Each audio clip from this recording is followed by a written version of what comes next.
Hey everybody, Snapshot 1.13 Pre5 got released yesterday, and I want to make a little update video regarding some of the issues that have been affecting or annoying the technical players. And that includes some stuff that I already featured on the channel before, like the issue you can see in the background. This was already fixed in a previous pre-release version.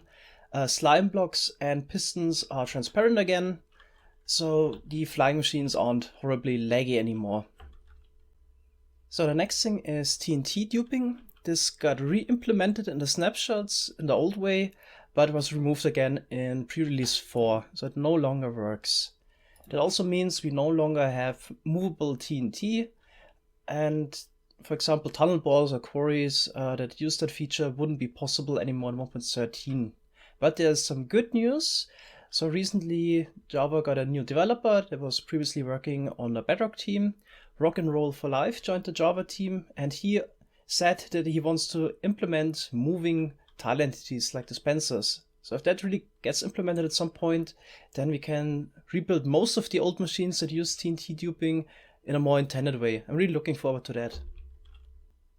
Another good change was that the frosted ice mechanics got fixed again, and we again can use reliable movable water.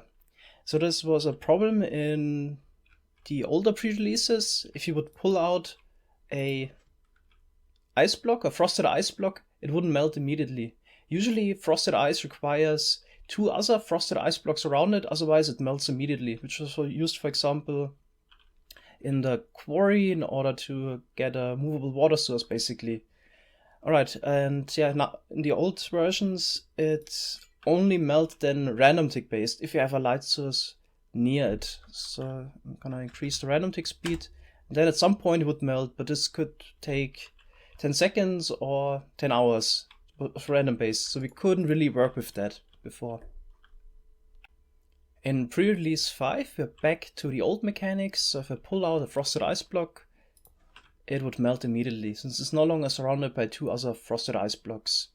And this makes it possible to have some quasi-movable water sources, because you could have another water source here and regenerate the water source where the frosted ice was previously, then frost all the ice again with an armor stand, basically move the water source forwards. But it was a really nice mechanic and was useful for certain flying machine contraptions. I'm glad that this mechanic is back how it was before.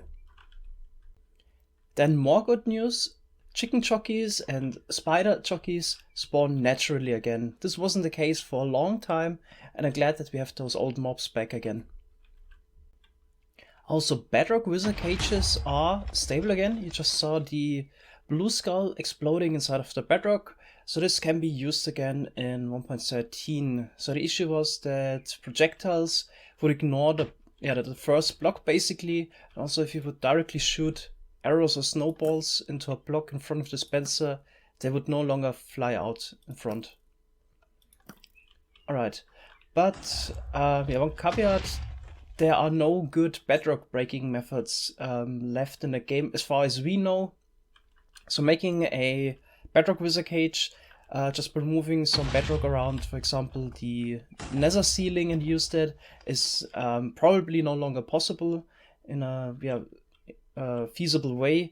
And if you start a new game in 1.13, the only wizard cage you could easily use would be the end portal in the end dimension. But apart from that, wizard cages aren't really that useful in 1.13 if you start a new game. But at least the old ones that you already have can still be used. The next thing I want to talk about are observers. It's a very important block for technical Minecrafters, and they've seen some changes in the snapshots. So I built up some circuits just to show how the behavior worked in 1.12. So the first example is that if you place an observer, it would activate once. This wasn't really useful, and actually on the Scicraft we modded this out because it was kind of annoying if you build something.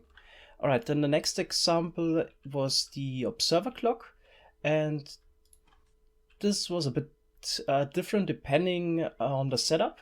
So if you would just push in an observer next to another observer facing the opposite direction, then you would create a 4 game tick clock. As you can see, every second repeater is on or off.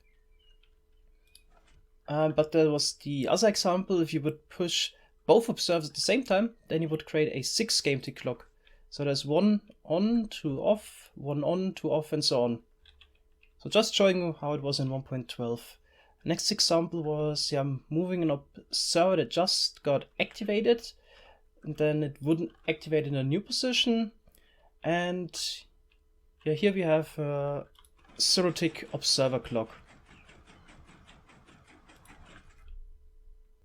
And now we are in 1.13 pre-release 1. And I just want to show you some observer weirdness here. This was a bug that was also introduced in the snapshots. The observer creates a clock despite no block in front of the observer changing, or no block state change here. I'm gonna check again if this also is a case in the current version. Alright, next let's check out the observer clock. So this was a 4 game tick clock previously, and as you can see now we have 1 on, 2 off, so a 6 game tick clock. Alright, and if you would use the clock which was previously a 6 game tick clock, it's now a 4 game tick clock, as you can see. But it's even worse. I think it was random, so depending when you push it over, sometimes created a 4 game tick clock and sometimes a 6 game tick clock. Alright, now we got a 6 game tick clock, so it wasn't even usable as a 4 game tick clock, since it was random, independent when you push it over. Next example, the observer that gets activated just before it gets pushed. So this also activates the piston in new position now. And here we have the 0 tick observer clock. You can see this doesn't work at all. Just have a piston that is shaking. Now switch to the most current version, pre-release 5. So let's see if the so the buggy observer clock is still the thing.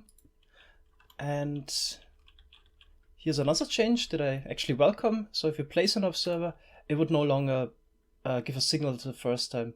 So this is quite useful if you ever build a flying machine or something similar, then this is really a feature that you will like. Alright, next thing, let's see the clocks. And there's some weirdness again. So as you can see, we got a longer pulse in the beginning, which is a bit odd. Maybe I'll take a screenshot so you can see it's 3 redstone tick pulse in the beginning, and then we switch over to a 4 game tick clock.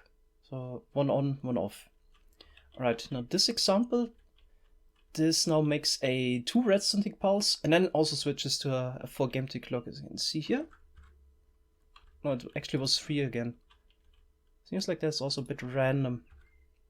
Okay, so this is again random. Probably depends when you push that stuff over. And also I'm not entirely sure if you would use a comparator, if you would also get the longer pulse. Yeah, this probably is dependent on some repeater update order and observer update order changes.